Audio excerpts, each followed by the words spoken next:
আমার আলোচনার বিষয় মেয়েরা হস্তমৈথুন করলে কি কি ক্ষতি হয়।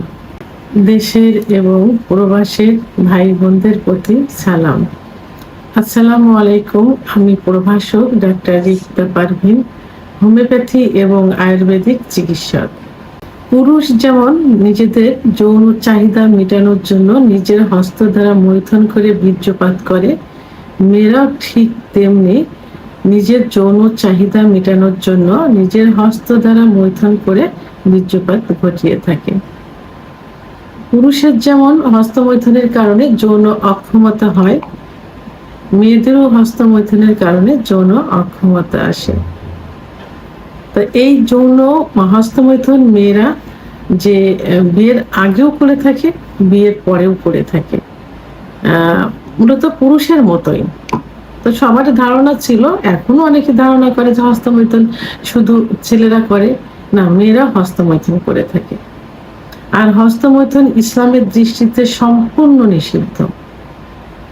এই জন্য হস্তমৈথুনকে কখনো সাপোর্ট করা যাবে না, হস্তমৈথুন থেকে বিরত থাকতে হবে। তো এখন মেয়েরা যদি হস্তমৈথুন করে থাকে, মেয়েদের যৌন চাহিদা আছে এবং তারা যদি হস্তমৈথুন না করে মাসে একবার দুবার, মেডিকেল সায়েন্স অনুযায়ী বলছি, তাহলে কিন্তু অতিরিক্ত স্বপ্নদোষ হবে। আর অতিরিক্ত স্বপ্নদোষ এটা সব থেকে বেশি ক্ষতিকর হয়, কারণ পর্যাপ্ত পরিমাণ লিকুইড বের হয়, বীর্য বের হয় এবং ব্রেনের উপরে যেটা ইফেক্ট করে থাকে। এই জন্য হস্তমৈথুন মাসে 1 থেকে 2 বার করা যেতে পারে, সেটা খুবই সতর্কতা অবলম্বন করে করতে হবে।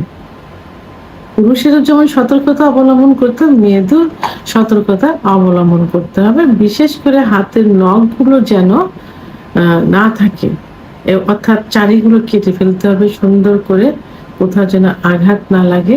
এবং যেটা দ্বারা হাতের বিকল্প যেটা দ্বারা করবে সেটা যেন অত্যন্ত পরিষ্কার পরিচ্ছন্ন হয়, সেখানে যেন জীবাণু আক্রমণ করতে না পারে। এটা আসলে করা যাবেই না, এটা ইসলামের দৃষ্টিতে নিষিদ্ধ, একটা মান সম্মানের একটা বিষয়। কারণ পুরুষ করে একরকম, মেয়েরা করে যদি বুঝতে পারে, তাহলে কিন্তু সমাজে স্বামীর কাছে কারোর কাছে কিন্তু সম্মান থাকবে না, মুখ দেখাতে পারবে না। ছেলেদেরটা অনেকে কিন্তু মেনে নেয়, মেয়েদেরটা কিন্তু একদমই মানা যাবে না। তারপরেও যদি করে থাকে, সেই ক্ষেত্রে আমি সতর্কতা বললাম। এখন অবিবাহিত মেয়ে যারা যৌন মিলন করে থাকে, হস্তমৈথুন করে থাকে, তাদের কি হয়? তাদের যে যোনিপথ, এই যোনিপথ কিন্তু লুজ হয়ে যায়। অনেক মেয়েরা কিন্তু এখন এই মানে অবিবাহিত মেয়ে 16, 17, 20 বছরের মেয়েরা কিন্তু চিকিৎসার জন্য আসে, কারণ তারা নিজেরাই স্বীকার করে যে আমরা অতিরিক্ত হস্তমৈথুন করে যোনিপথ একেবারে লুজ করে ফেলেছি। এখন গার্ডিয়ান বিয়ে দেবে, বিয়ে করতে গেলে আমরা বাসার উপরে গিয়ে ধরা পড়ব। অর্থাৎ মেয়েদের যে সতীচ্ছেদ পর্দা থাকে, এই সতীচ্ছেদ পর্দা কি হয়ে যায়, অনেক সময় লুজ হয়ে যায়, অনেক সময় চিড়ে যায়। তো বিয়ের পরে কিন্তু ওইটা সেই ইটা থাকে না, কুমারিত্ব কিন্তু থাকে না। তাহলে এটা হস্তমৈথুনের কারণেই কিন্তু এটা হয়ে থাকে। এখন হস্তমৈথুন করতে গিয়ে দেখা গেল যে যোনিপথের যে ওয়াল থাকে, সেই ওয়ালে কোনো রকম আঘাত লাগলো, হাতের নখ দ্বারা বা চারি দ্বারা আঘাত লাগলো, যে কোনো আঘাত লাগলো, পর্যাপ্ত পরিমাণ রক্তক্ষরণ হবে। তো সেই রক্তক্ষরণে কিন্তু রক্ত শূন্যতা হয়ে যাবে, এদিকে খেয়াল রাখতে হবে। মহিলাদের যৌন উত্তেজনা উঠানোর জন্য যে প্রধান যে পয়েন্টটা থাকে, ক্লাইটোরিস,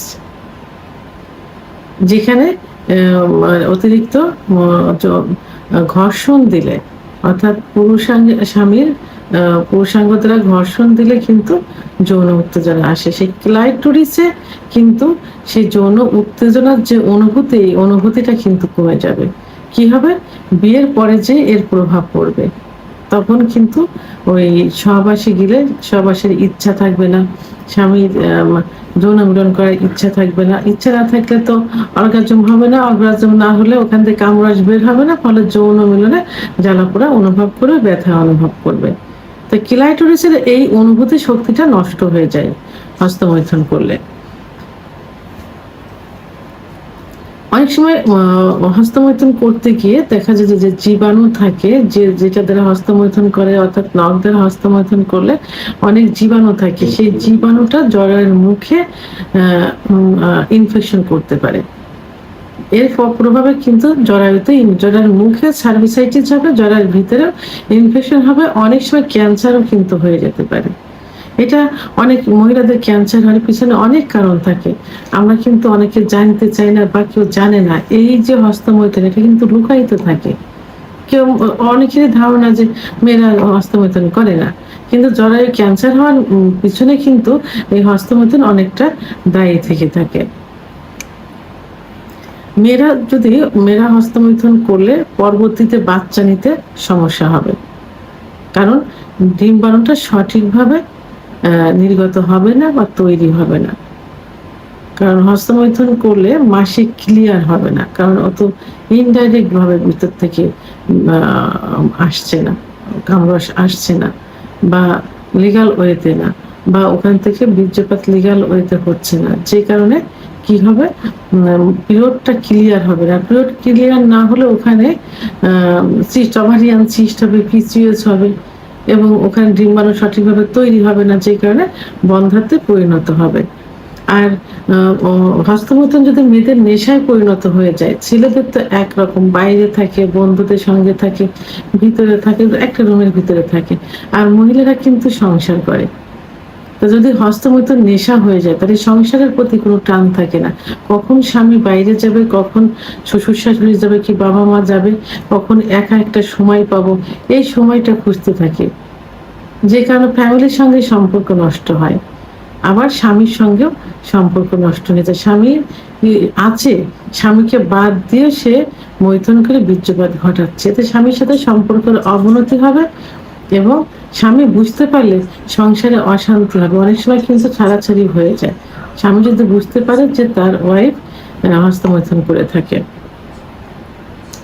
মহিলাদের তলপেটে ব্যথা অনুভব হবে হস্তমৈথুন করার পরে, যেহেতু বীর্যপাতটা কি ভিতরে কামরসটা ওইভাবে আসছে না, যেটা স্বামী স্ত্রী সহবাস করলে হবে, যে কারণে অনেক সময় তলপেটে ব্যথা অনুভব হয়।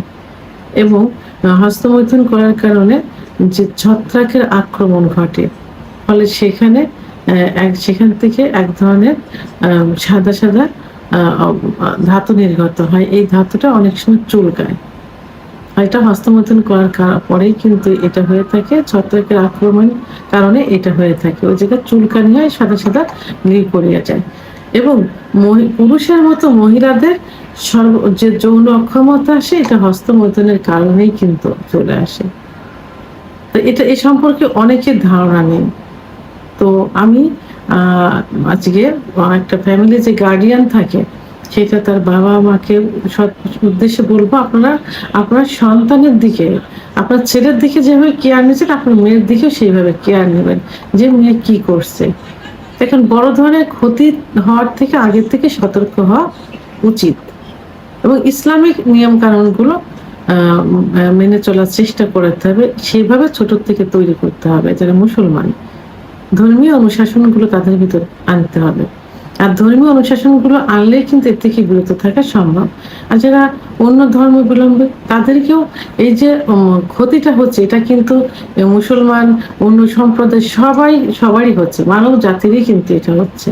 তো অন্য সম্প্রদায় যারা থাকবেন, তারাও নিজেদের সন্তানদের সেইভাবে তৈরি করবেন, এবং নিজস্ব ধর্মীয় রীতিনীতিগুলো মেনে চলানোর চেষ্টা করবেন।